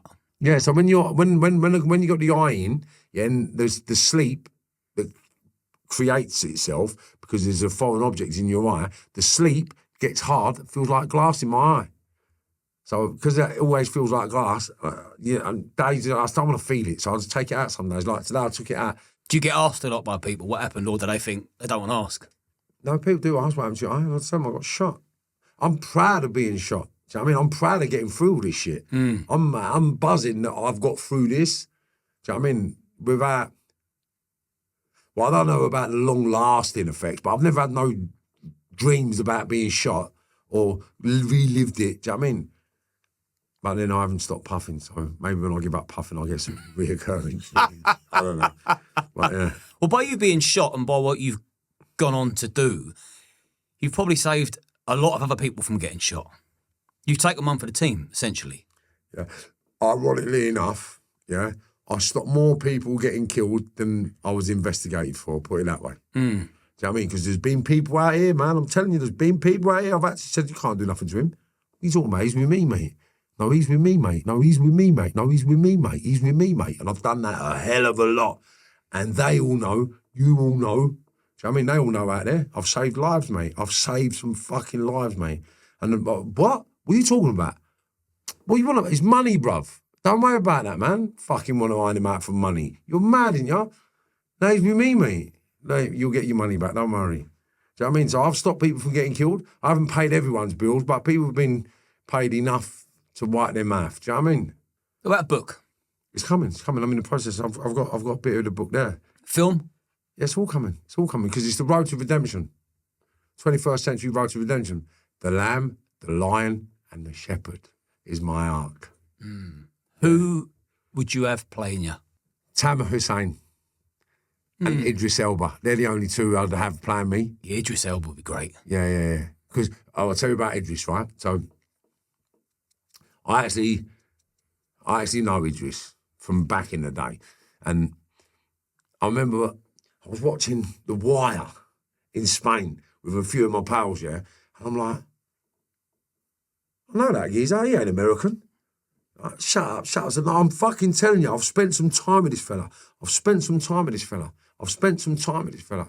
Nah, he knows why I've spent time with him. Do you know what I'm saying? Because apparently, no, not apparently, but he used to be a DJ.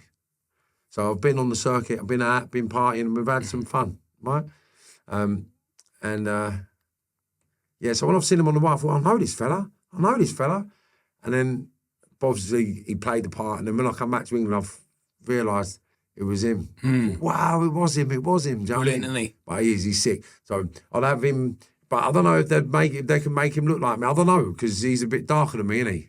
So it's about the characteristics, but the actual acting abilities, the only two people that I believe would play me or get me off with a little bit of coaching would be Tamer and Idris. Idris, yeah.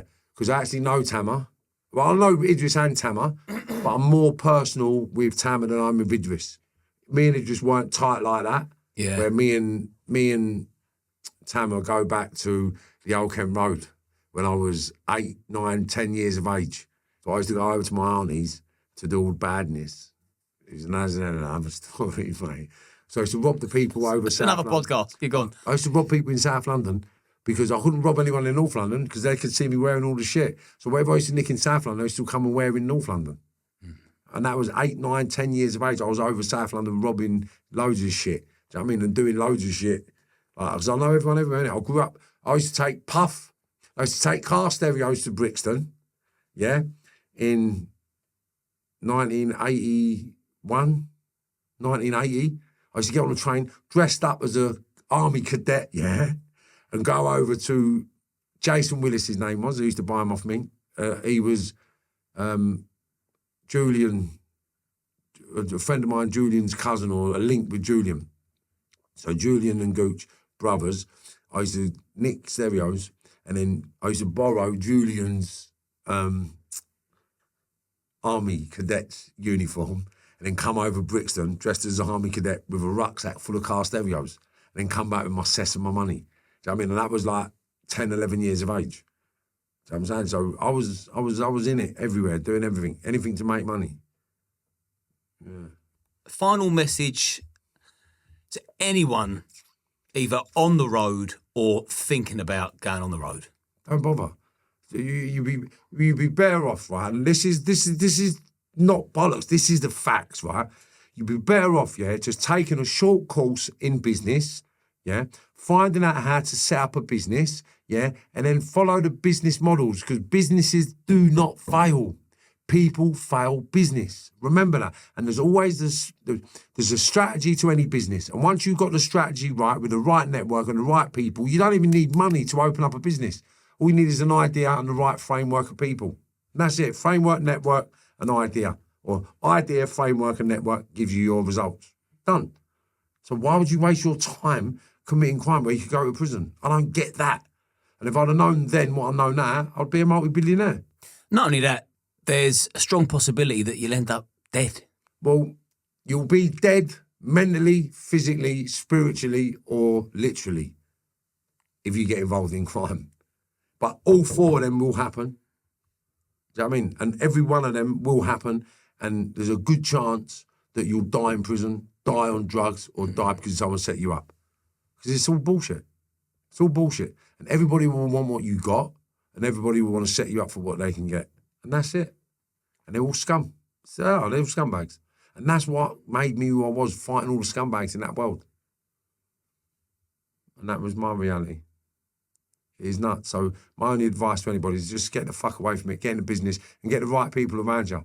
Get the right people around you that love you for the right reason. Anybody that offers you something that can get you put in prison, stabbed, shot, or killed, they don't love you. They don't love you. They just don't love you. Simple. They don't love you. So don't listen to them about I love you, cuz. Love you, cuz.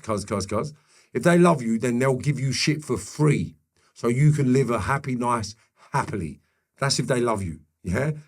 It's like with your niece. When you're buying presents for your cousins, your nieces, your family, you don't buy them presents thinking, ooh, I can't spend 100 quid, 200 quid. You love them, innit? So depending on the size of your love for your people is what you spend on them. Nah? Mm. Yeah?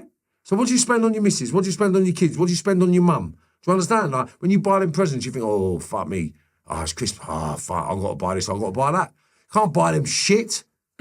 Yeah, call yourself a good son, a good partner, a good cousin. How? And your love is determined, or your love is demonstrated by the amount of time and effort you put into the present and the behaviour.